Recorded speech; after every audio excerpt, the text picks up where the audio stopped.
Hey everyone, and welcome back to another quick World of Warcraft guide. So, a while ago, very recently in fact, I made a video covering using the Legion invasions to level up your characters super quickly, and that was great for a short period of time.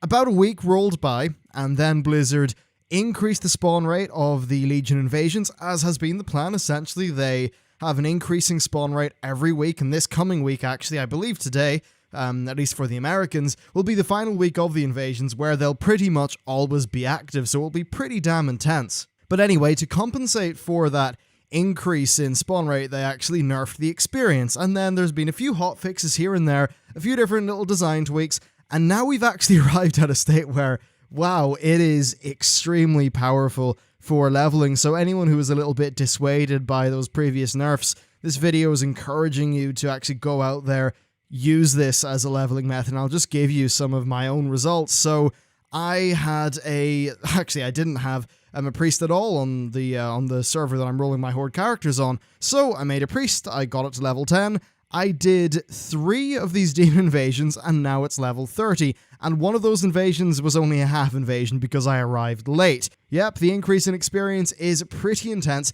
though there are a few things about it that you should definitely be aware of. So, first of all, it's completely flipped in that now a lot of the experience comes from you fighting the mobs.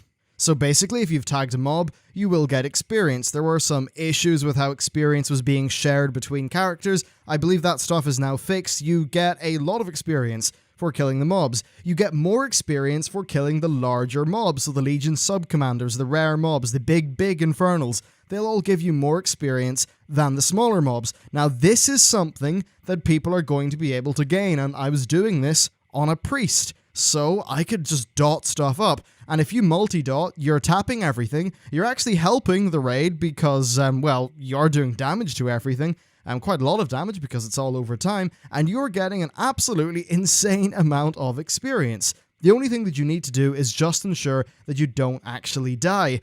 And that's really the strategy going on here. Just tap everything, better for the range classes, not as good for the melee guys, but still, it'll be good experience for everyone. And then just focus on tapping the mobs that are the largest, the ones with the most health, because they will give you a bit more experience. Now that's fine when it's level 1 of the invasion, stage 1. Whenever it hits stage 2, again, just attack all those targets. The 3 guys that spawn for stage 2 give you a crazy amount of experience overall. And then for stage 3, this is really where you can gain, or I suppose not lose, but you can either gain a lot of experience or just gain a bit of experience. So obviously we want to gain a lot of experience.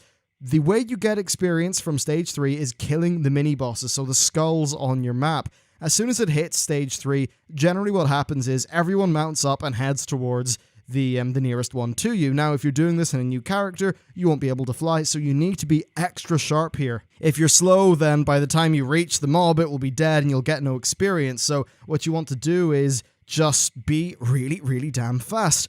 And yeah, you should be able to get most of the rare mobs that the sort of main Zerg of players actually goes after. Once that's done, you know, just tag every mob that you can with whatever abilities that you can, head back, and you're pretty much good. There's no way to really game the final, the final stage of the Legion invasion. Of course, it is a big chunk of experience for your character, but the really important thing is to ensure that you don't die, because currently you do not gain experience if you're dead. So if you, from my current understanding of it, if you tap a mob and then die and the mob dies while you're dead, you won't get XP. Now, we're in a situation where you're getting more XP for killing a mob than you are for the stage ticking over, so you really do want to make sure that you don't die. And that is pretty darn tricky with how some of these bosses are. They essentially have one-hit kill mechanics, so what I would say is, play conservatively, try to let the more tanky players deal with taking the damage, if that's not your niche, of course.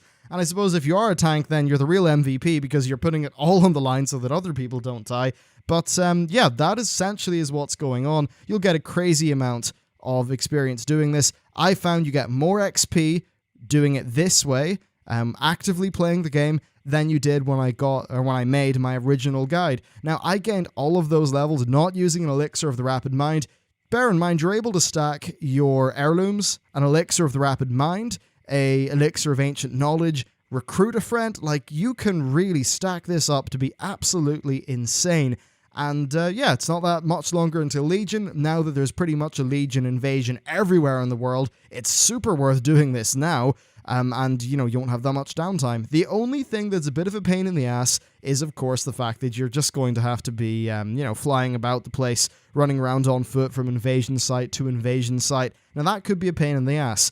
If it is the case that you are trying to level up multiple characters, and there are multiple different races, it could be that, you know, you log into your character, say your troll or your orc, and you do Northern Barons in Ashara, then maybe you log into, you know, you're undead, you do Hillswood Foothills, or maybe you're a dwarf and you do Dun Moreau.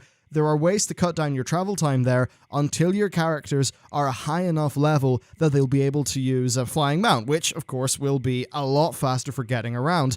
That's pretty much all I have to say on this topic. I just thought it's worth revisiting because there's been a number of changes and it's now better to do than ever. Soon enough after this video, I'll be doing my video about my main sort of picks for classes to play in Legion, so, you know, even if you only have one max level character right now, with a method like this, very, very quickly, you'll be able to have multiple, and you'll be able to try out quite a few different specs to see what you enjoy for Legion. Anyway, that's it for me. Thank you very much for watching this video, and I'll see you next time.